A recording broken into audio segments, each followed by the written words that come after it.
तो दोस्तों मैंने बोनेट को खोल लिया है और सबसे पहले अगर इंस्पेक्शन करना है तो आप ऐसे गाड़ी के आगे खड़े होके इसको देखिए। जनरली इसको देखते ही आपको ऐसा अंदाज़ा आ जाएगा कि इस गाड़ी को मेंटेन किया गया है कि नहीं किया गया है। ओके, और फिर सीधा आप बैटरी को एक्सेस कर सकते हैं। देखिए ये है गाड़ी की बैटरी। और देखिए अगर गाड़ी यूसेज में नहीं है तो इसकी टर्मिनल को मैं जनरली डिस्कनेक्ट करके रख देता हूँ। ऐसा इसलिए करता हूँ क्योंकि बैटरी की कंडीशन भी अच्छी रहेगी और गाड़ी में भी कोई शॉर्ट सर्किट होने का चांसेस कम रहते हैं। ओके दोस्तों, अगर आपके पास मल्टीमीटर है, आप इंस्पेक्शन करने जा रहे हैं तो लेके जाइए ऐसा एक मल्टीमीटर। सस्ता का मिल जाएगा आपको, ये बहुत महंगी चीज़ नहीं है। इसको लेके जाइए और इसको ऑन कर दीजिए ऐसे। देखिए ये 20 DC में लगा दिया मैंने और पॉजिटिव और नेगेटिव को टच करना है, बस ज़्यादा कुछ नहीं करना है। देखिए ऐसे टच करना है। देखिए 12.45 दिखा रहा है कि ये 12.6 के आसपास होना चाहिए। अगर उसे नीचे दिखता है तो उसका मतलब है बैटरी में कुछ प्रॉब्लम है। ओके, अगर गाड़ी रनिंग कंडीशन में है और रोज चलती है तो इस बैटरी में 12.6 के आसपास उस रेंज में रहना चाहिए आपका वोल्टेज। अगर उससे ऊपर नीचे दिखा रहा है तो उसका मतलब कुछ गड़बड़ है। अगर गाड़ी चालू है और उसमें वोल्टेज देखते हैं तो ज़्यादा दिखाएगा, वैसा नहीं है। ये गाड़ी बंद है और देखिए बैटरी डिस्कनेक्टेड है। मेरा वोल्टेज 12.45 दिखा रहा है। 12 के ऊपर 12.2 के ऊपर होना चाहिए अगर बैटरी हेल्थी है और फुल्ली चार्ज है तो 12.6 तक उसका रेंज दिखाना चाहिए आपको, राइट। और आप जनरली इसके ऊपर देखिए, ध्यान से देखिए, है ना, ऐसा कुछ डिस्कलरेशन या फिर ऐसा कुछ लीकेज ऐसा कुछ दिखना नहीं चाहिए इसके ऊपर। ये बहुत ही ज़रूरी है। ओके, ये हो गया बैटरी। ओके दोस्तों, ऐसे ही आप इस तरफ आएंगे तो देखिए ये है वायरिंग, है ना, ये हेडलाइट है। ये हेडलाइट की वायरिंग देखिए। इस वायरिंग को आपको बहुत ही ध्यान से देखना है। अगर इसमें कोई बर्निंग या फिर कोई शॉर्ट सर्किट के सिग्नल दिखते हैं आपको तो उसका मतलब है कि गाड़ी की वायरिंग में प्रॉब्लम है। ओके, तो आपको ये इंस्पेक्ट करना है। देखिए मेरी गाड़ी में मैंने क्या लगाया कि टेप लगा के रखा है। ये सिरेमिक कनेक्टर है और जो भी लूज एंड है उसमें मैंने टेप लगा के रखा है। ये ऐसा मैंने इसीलिए किया है क्योंकि यहाँ पर चूहों का प्रॉब्लम है। अगर गाड़ी यूसेज में नहीं रहती है तो चूहे आ जाते हैं गाड़ी के अंदर और ये वायरिंग को कुतरने का काम चालू कर देते हैं। ऐसा नहीं कि ये वायरिंग पूरा ही काट देंगे, लेकिन इतना काम कर जाएंगे कि अगर ये पॉजिटिव और नेगेटिव के वायरिंग के जैकेट को अगर उन लोगों ने कुतर दिया और ये टच हो गया किसी कारण गलती से तो शॉर्ट सर्किट का प्रॉब्लम क्रिएट कर सकते हैं। और ये शॉर्ट सर्किट ऐसा नहीं है कि बहुत ही सस्ते में निपट जाएगा। हो सकता है कि ये जो शॉर्ट सर्किट हो वो आपकी गाड़ी के ECU या फिर ECM बोला जाता है उसको भी डैमेज कर सकते हैं। तो शॉर्ट सर्किट से बचना है आपको। इसी तरह ये है पावर स्टीयरिंग का फ्लूइड है, राइट। इसका देखिए आप लेवल मिनिमम और मैक्सिमम दिखता रहेगा आपको, है ना। पावर स्टीयरिंग हमेशा मिनिमम और मैक्सिमम के बीच में रहना चाहिए इसका फ्लूइड। अगर इसमें ये ऊपर या नीचे दिखता है तो कुछ गड़बड़ है। ऐसे अभी जो गाड़ी आ रही है इसमें इलेक्ट्रॉनिक पावर स्टीयरिंग आ जाते हैं तो उसमें ये ना हो, है ना। ये उन गाड़ियों के लिए है जिसमें मैनुअल पावर स्टीयरिंग है और इस पावर स्टीयरिंग में हाइड्रोलिक पावर स्टीयरिंग है और उसका पावर स्टीयरिंग फ्लूइड है। ओके, ये इसको आपको बहुत ही ध्यान से देखना है। ये विंडशील्ड वॉशर, इसके अंदर पानी भरा जाता है और इसकी मदद से विंडशील्ड को साफ़ किया जा सकता है। तो इसको भी आप इंस्पेक्ट कर सकते हैं। अगर इसमें भी लीकेज है, किसी भी प्रकार का लीकेज है, आप इसमें पानी भर के देख सकते हैं कि पानी अगर इसमें सस्टेन हो रहा है कि नहीं हो रहा है। अगर किसी भी प्रकार का लीकेज है तो इसको रिप्लेस करना, इसका ये मतलब है कि ये पूरा पैनल निकलेगा। ओके, इसका ये जो होज है ये इसके अंदर जाता है। देखिए दिख रहा है आपको, है ना। और इसके अंदर इसका मोटर और इसका कंटेनर होता है। तो उसको रिप्लेस करने के लिए पूरा पैनल निकालना पड़ता है। तो ज़रूरी है कि ये भी देख लें कि इसमें किसी प्रकार का लीकेज है और ये काम कर रहा है कि नहीं। ओके दोस्तों, तो ये है पावर स्टीयरिंग फ्लूइड और ये है विंडशील्ड वॉशर। इसको भी बहुत ही ध्यान से देखना चाहिए। अगर इसमें किसी भी प्रकार का लीकेज है उसका अटेंड करना ज़रूरी है क्योंकि ये होज, जब गाड़ियाँ पुरानी हो जाती है होज डैमेज हो जाते हैं और उस होज के कारण अगर आप उसको रिप्लेस करेंगे तो ये पैनल खुलेगा और पैनल के साथ जो भी इसका कंटेनर है वो भी निकलेगा। और अगर आप इसको शोरूम में देंगे सर्विस के लिए तो पूरा खर्चा आपके ऊपर आएगा, तो इसको ध्यान से देख लेना है। ओके, और देखिए अगर इसका होज डैमेज है तो उसको होज ही अलग से बदला जा सकता है, लेकिन अगर आप सर्विस सेंटर में दे के भूल जाएंगे गाड़ी को तो ये पूरा सिस्टम बदला जाएगा आपका, है ना। मेरे साथ ऐसा हुआ है एक बार, इसलिए मैं बता रहा हूँ। तो वो एक ज़रूरी चीज़ है। और इस तरफ देखेंगे तो देखिए ये है इंजन बे, है ना। अगर आप हो सके तो ये इंजन का जो कवर है इसको आप हटा के चेक कर सकते हैं। मैं आपको इसको निकाल के दिखाऊंगा अलग से। अभी इसका इंस्पेक्शन ख़त्म कर देता हूँ ओवरव्यू। और देखिए बहुत बार ऐसा होता है कि आपको ये खोलने ना दिया जाए, ओके, लेकिन आपको इंसिस्ट करना है कि ये कवर निकाल के दिखाया जाए आपको, राइट। और आप अगर अपनी गाड़ी की इंस्पेक्शन करें तो इसको निकाल के देखना ज़रूरी है। मैं अभी निकाल के आपको दिखाऊंगा, राइट। अभी देखिए यहाँ पर ये जो कनेक्टर है ना, इधर यहाँ पर किसी भी प्रकार का लीकेज नहीं होना चाहिए। अगर आपको कोई लीकेज दिखता है ना, कोई डार्क इसका कलरिंग, इसकी कुछ किसी भी प्रकार से इसका कोई भी डिफरेंस दिखता है तो आपको इंस्पेक्ट करना है और ये गैस्केट को अटेंड करना है। देखिए मैंने चेंज किया है और मैंने मार्क भी कर दिया है, ओके। और देखिए यहाँ पर किसी भी प्रकार का ऑयल लीकेज नहीं दिखना चाहिए।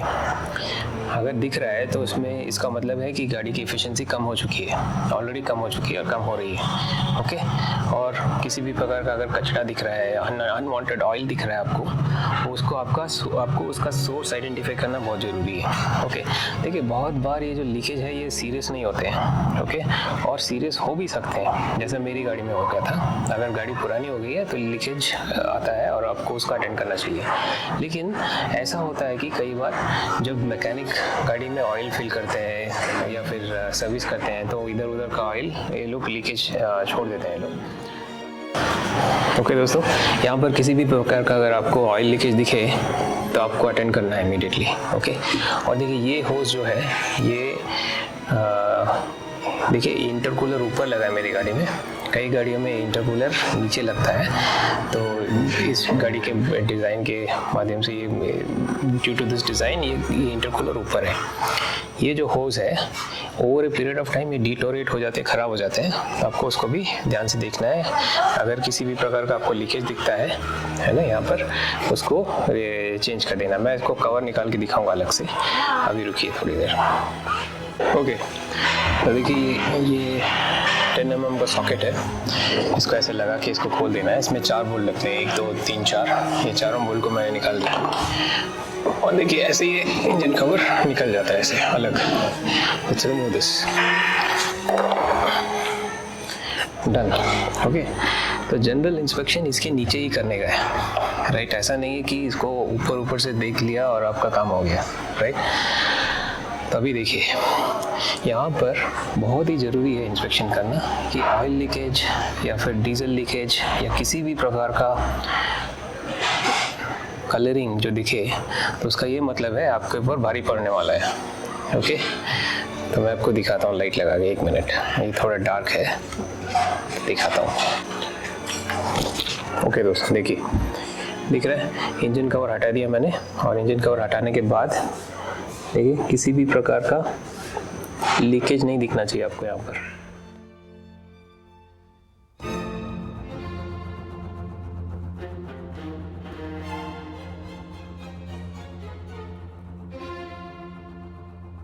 यहाँ पर मेरा डीजल लीकेज हो चुका था क्योंकि मैंने गाड़ी खड़ी करके रखी थी एक ही जगह पर और चूहों ने अपना काम कर दिया इधर। तो उसके कारण क्या हुआ कि ये फ्यूल लाइन है, दिख रही है आपको, ये फ्यूल लाइन है और ये फ्यूल लाइन को काट दिया था चूहों ने। तो जैसे ही मैं गाड़ी स्टार्ट करने की कोशिश कर रहा था, यहाँ से पूरा डीजल यहाँ पर भर गया था इस एरिया में, तो उसके कारण यहाँ पर लीकेज था मेरा। तो मैंने उसको फिक्स किया और फिक्स करने के बाद अभी थोड़ा सफाई करके रखा है मैंने। तो ये इसको आपको बहुत ज़रूरी है कि इसको आप इंस्पेक्ट करें। यहाँ पर कोई भी किसी भी प्रकार का लीकेज हो जो एल्यूमिनियम ना दिखे आपको, तो उसको पता लगाना है कि इसका सोर्स क्या है, ओके। तो यहाँ पर इस यहाँ पर डीजल लीकेज हो सकता है, और डीजल लीकेज के साथ साथ ये ऑयल लीकेज भी हो सकता है कि ऑयल लीकेज हो। देखिए ऑयल लीकेज ऐसा भी हो सकता है कि ज़्यादा सीरियस ना हो, क्योंकि क्या होता है कि जनरली जब भी ऑयल फिल किया जाता है तो ये मैकेनिक लोग क्या करते हैं कि अगर यहाँ से थोड़ा भी मिस किया तो यहाँ पर पूरा ऑयल भर जाता है, राइट। तो उसको आपको इंस्पेक्ट करना है कि इसका सोर्स क्या है। या फिर थोड़ा ज़्यादा सीरियस भी हो सकता है, क्योंकि देखिए ये जो ब्रीथर होता है ना, देखिए ये ब्रीथर वाल्व है, यहाँ से भी लीकेज हो सकता है। मेरी गाड़ी में जब गाड़ियाँ पुरानी होती है ब्रीथर वाल्व जनरली डिग्रेड होते हैं और यहाँ पर लीकेज स्टार्ट होता है, ठीक है। तो मैंने देखिए इसको फिक्स किया है, और इसको भी फिक्स करना बहुत ज़रूरी है। नेट यहाँ पर किसी भी प्रकार का आपको लीकेज दिखे तो वो आपको उसका सोर्स पता लगाना चाहिए, और इंस्पेक्शन भी उसी तरीके से करना चाहिए आपको। Done, okay. उसके बाद ये देखिए ये है अल्टरनेटर, है ना, जनरली ओवर इस पे करिए।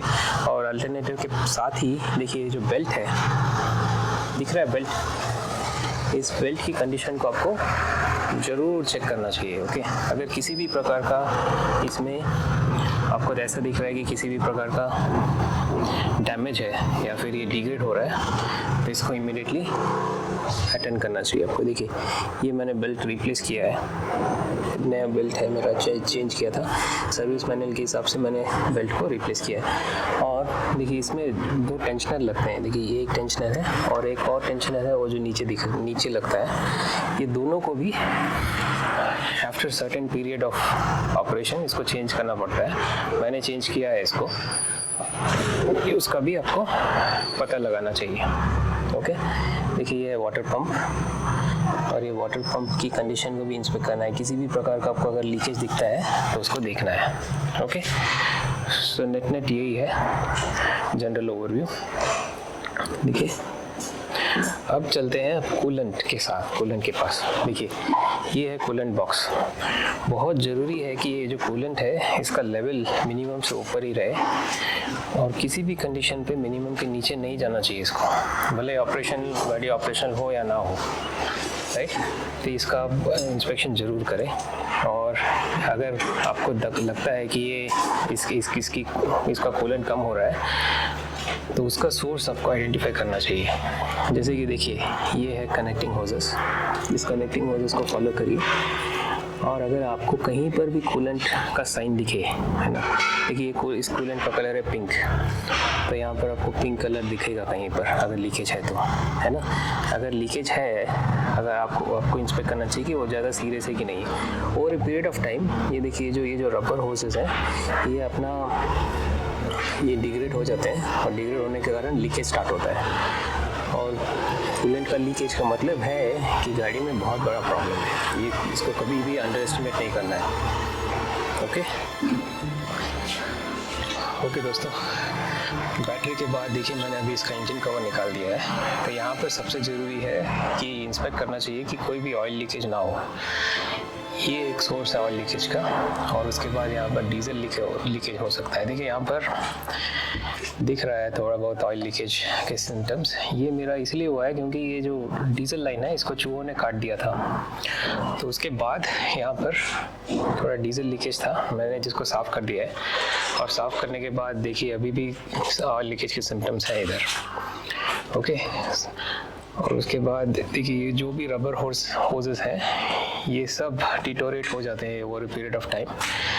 करीब 5-6 साल के बाद ये ख़राब होना चालू हो जाते हैं। तो ये इंस्पेक्ट करना है कि यहाँ पर कोई भी डैमेज ना हो। जैसे कि ये देखिए यहाँ पर थोड़ा बहुत लीकेज के सिम्टम्स हैं, तो मैंने इसे रिप्लेस किया है। और देखिए ये भी इंटरकूलर का जो होज है इसी यहाँ पर भी लीकेज नहीं होना चाहिए, ठीक है। तो ये दोनों को मैंने रिप्लेस करके चेंज कर दिया है। और अभी आते हैं कूलेंट की तरफ। कूलेंट में सबसे पहले आपको देखना है कि कूलेंट का लेवल स्टेडी रहे। मेरा कूलेंट का लेवल जो है वो कम हो रहा है, मैं आपको दिखाऊंगा, मैंने इसको आइडेंटिफाई किया है इसका सोर्स। लेकिन ये जो लेवल है ये एकदम स्टेडी रहना चाहिए, जितना आपने डाला है उतना ही रहना चाहिए, भले गाड़ी चले ना चले। यहाँ पर जो भी है ये इसका लेवल कम हुआ है, इसका सोर्स दिखाता हूँ। इसको आइडेंटिफाई करने के लिए देखिए जितने भी होजेस हैं ना जो इस बॉक्स से कनेक्टेड है, उसके एंड को आपको इंस्पेक्ट करना चाहिए कि कोई कोई ना कोई लीकेज है। क्या दिख रहा है, देखिए कूलेंट का कलर पिंक है। अगर कहीं पर भी पिंक कलर का कोई भी कलर दिखे आपको, देखिए ये जो एल्बो है, इसको एल्बो बोला जाता है, ये वाटर पंप से कनेक्टेड रहता है। यहाँ पर लीकेज होने के चांसेस है क्योंकि ओवर पीरियड ऑफ टाइम ये जो रबर होजेस हैं ये डिटोरेट हो जाते हैं, और डिटोरेट होने के बाद यहाँ पर कूलेंट गिरता है। मैंने इसको रिप्लेस किया है, इस पूरे एल्बो को मैंने रिप्लेस कर दिया है, और मैं देख रहा हूँ कि यहाँ पर कोई सिम्टम्स दिख रहे हैं मुझे कूलेंट के। नहीं, अभी तक तो ऐसा कुछ दिख नहीं रहा है। ऐसे ही देखिए यहाँ पर इसके अंदर थर्मोस्टेट लगा रहता है। ये थर्मोस्टेट ही टेम्परेचर के हिसाब से ओपन या क्लोज होता है, इससे कूलेंट फ्लो बना रहता है रेडिएटर से। देखिए ये रेडिएटर है, रेडिएटर में भी कोई लीकेज दिख नहीं रहा है मुझे। और देखिए ये जो होसेस है मेनली यहीं पर देखना है आपको, यही है जो खराब होने के मैक्सिमम सोर्स है ना। जैसे कि देखिए ये जो एंड है ना, यहाँ पर देखिए यहाँ पर कोई कुछ कूलेंट के सिम्टम दिख नहीं रहे हैं, लेकिन मेरा कूलेंट का लीकेज का सोर्स मैं दिखाता हूँ अभी आपको। देखिए ये है सोर्स, दिख रहा है आपको? मैं थोड़ा जूम करके दिखाता हूँ आपको,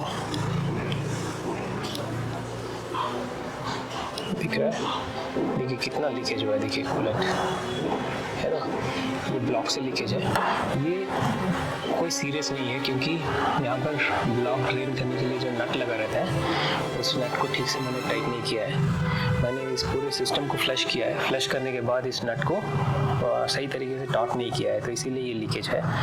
मैं अभी इसको इंस्पेक्ट करके थोड़ा उसको टाइट करूँगा तो ये मेरा प्रॉब्लम सॉल्व हो जाएगा। ओके, लेकिन देखिए ये आपको बहुत ही ज़रूरी है कि देखना है कि कूलेंट का लेवल सही बना रहे हैं। और उसके बाद देखिए जो इंजन ब्लॉक है यहाँ पर किसी भी तरह का ऑयल, अननेसेसरी ऑयल के सिम्टम नहीं दिखने चाहिए आपको। देखिए ये पूरा साफ दिख रहा है, मतलब ये ओके कंडीशन में है। उसके बाद ये बहुत ज़रूरी है, ये देखिए जो वैक्यूम होजेस हैं आपको इसके एंड को ज़रूर देखना चाहिए, है ना। ये पुराने जब हो जाते हैं तो ये एंड इसमें जो क्रैक आ जाते हैं इसमें, है ना। वैक्यूम होजेस पूरे क्रैक होने के कारण ये सिस्टम पूरा ख़राब होने लगता है। ओके, गाड़ी की एफिशिएंसी तो बराबर मिलेगी नहीं आपको, और बाकी जो भी जैसे चलना चाहिए वो नहीं चलेगी, तो इसको भी इंस्पेक्ट करना बहुत ज़रूरी है। ओके, ये है ब्रेक फ्लूइड। ये ब्रेक फ्लूइड मिनिमम और मैक्सिमम के बीच में रहना चाहिए। और ये है क्लच फ्लूइड। देखिए क्लच फ्लूइड का लेवल भी आपको इंस्पेक्ट करना चाहिए। ओके दोस्तों, तो अभी हम लोग ने कवर किया था बैटरी, और ये इंजन ब्लॉक का इंस्पेक्शन, जनरल इंस्पेक्शन किया था आपने, और फिर ये कूलेंट के सिस्टम को भी हम लोग ने चेक किया था। और उसके बाद ये जो लेवल है, जो क्लच और ब्रेक फ्लूइड के लेवल्स हैं उनको भी चेक किया था हमने। और ये पावर स्टीयरिंग के फ्लूइड है, इनको भी चेक कर लिया हमने। विंडशील्ड वॉशर के बारे में भी मैंने आपको बताया। और उसके बाद देखिए ये आता है, बहुत ही ज़रूरी है। देखिए ये जो भी बेल्ट दिख रहा है ना सिस्टम, ये आपको इंस्पेक्ट करना चाहिए कि ये सही टेंशन में हो और सही तरीके से इसको टाइमिंग पे रिप्लेस किया गया हो। अगर गाड़ी 1 लाख किलोमीटर चल जाती है उसके ऊपर ये बेल्ट को रिप्लेस करना ही है ना। इसको किसी भी कॉम्प्रोमाइज़ में नहीं चलाने का है इसको। देखिए मैंने ये बेल्ट को रिप्लेस किया है तो ख़राब नहीं है। ख़राब बेल्ट के सिम्टम में दिखाऊंगा मैं आपको, अलग से मैं पिक्चर डालूंगा और उसमें आप देख सकते हैं कि कैसे चेक करना है, ठीक है। और इसका टेंशन जो है ये बिल्कुल सही होना चाहिए। और ये over a period of time ये जो टेंशनर है इनका स्प्रिंग वीक हो जाता है, तो इसको भी रिप्लेस कर लेना चाहिए। मैंने इसको रिप्लेस कर दिया। देखिए 2 टेंशनर लगे हैं इस गाड़ी में, ये है, ये है और ये एक अंदर लगा रहता है, एक अंदर नीचे। मैंने दोनों को रिप्लेस किया है, उसका भी मैं पिक्चर आपको डाल के दिखाऊंगा। बस ये ओवरव्यू है, ऐसा ही आपको देखना है। और उसके बाद देखिए ये जो टर्बो चार्जर है, देखिए ये दिखाता हूँ मैं आपको टर्बो चार्जर।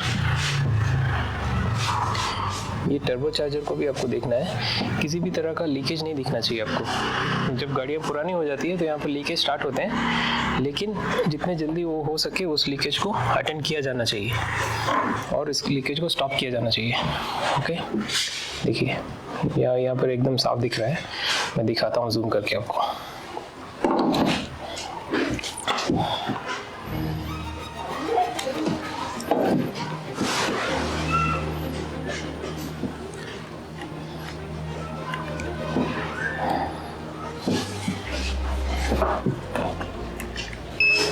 देखिए यहाँ पर मतलब किसी भी तरह का लीकेज नहीं होना चाहिए सिस्टम में। आपको बहुत ध्यान रखना है कि ऑयल लीकेज यहाँ दिखे तो उसका मतलब है गाड़ी की कंडीशन सही नहीं है, ठीक है। यहाँ पर ऑयल की सेडिमेंट, बर्निंग ऑयल, किसी भी प्रकार का अनवांटेड स्मेल या फिर यहाँ पर ऑयल नहीं रुकना चाहिए। ओके दोस्तों, बस इतना ही है आज के लिए और मिलते हैं फिर। Thank you.